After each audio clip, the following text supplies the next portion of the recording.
I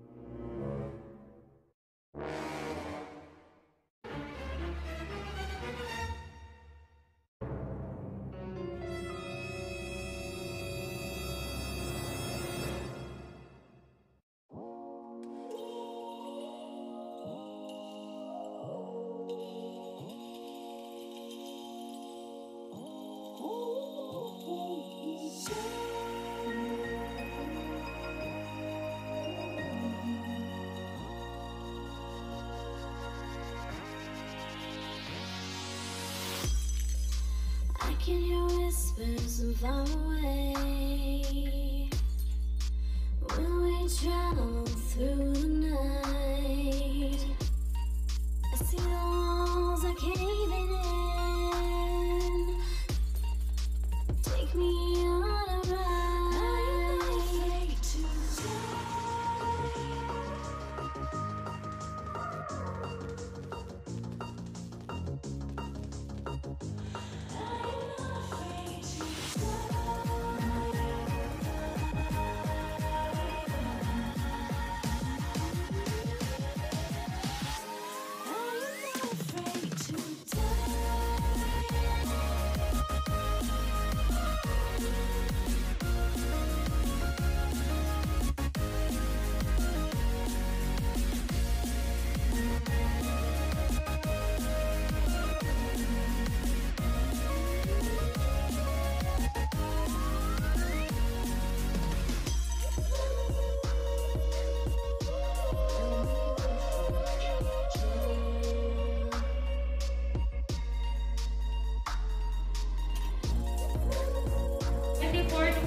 hours.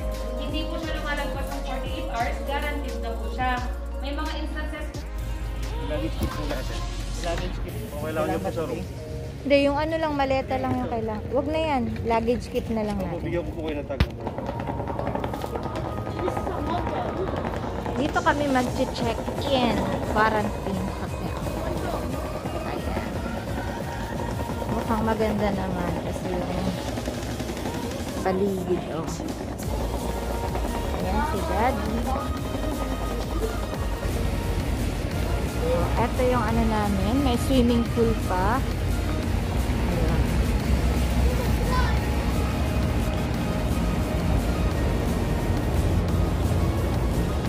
Ito yung quarantine na namin. Facility. A few moments later.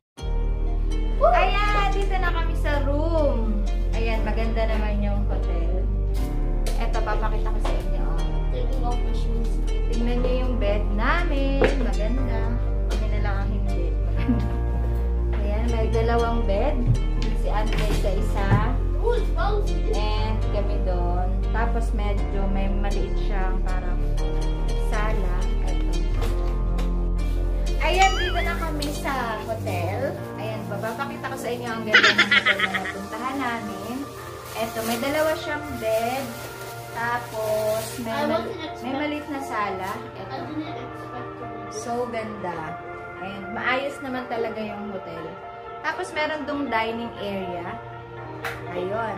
Makain na yung isa kasi nagutom na. Tapos, turo ko din yung CR namin. Ito, yung CR. Malinis. Meron din kaming bath.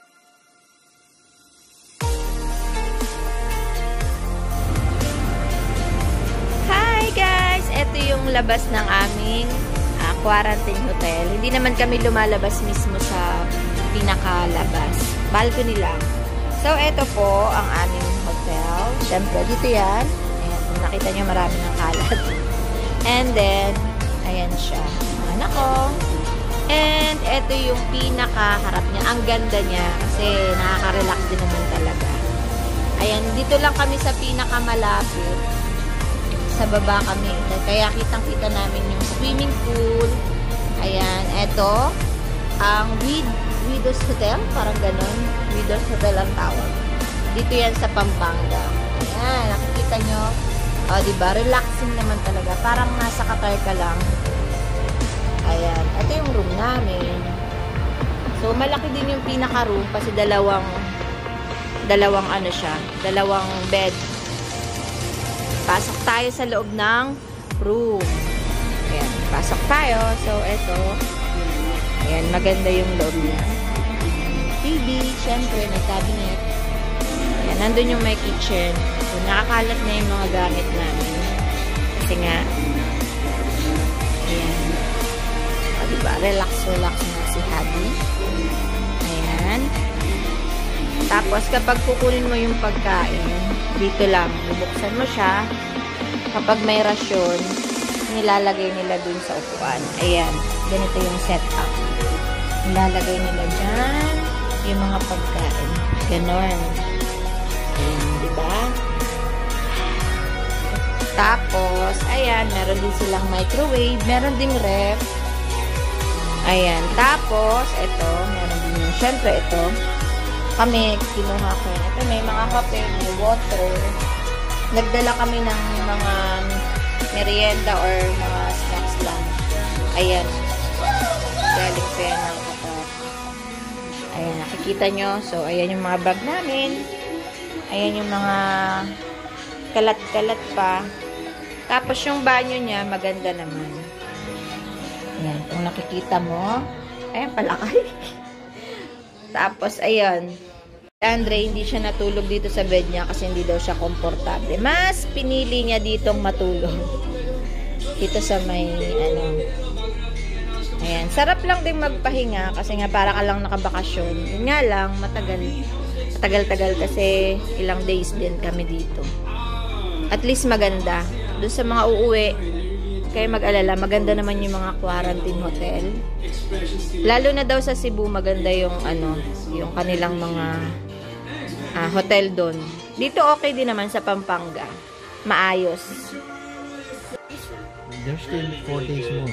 4 days? Woohoo! Okay. Of the temple. Buhay na daw siya. Kaya yung ginagawa.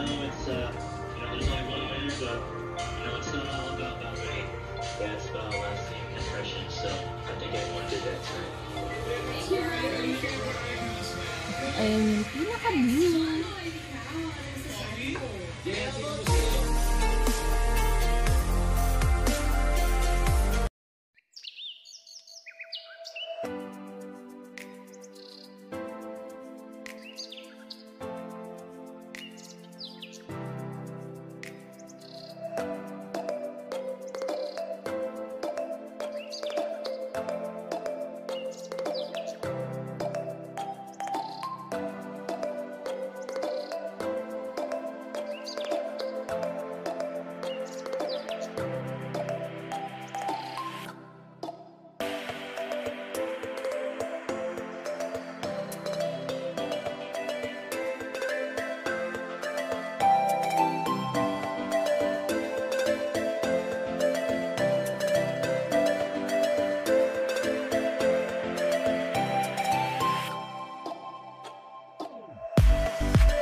Abangan yung aking mga susunod na vlog and huwag niyong kalimutang mag-subscribe and like sa aking mga videos.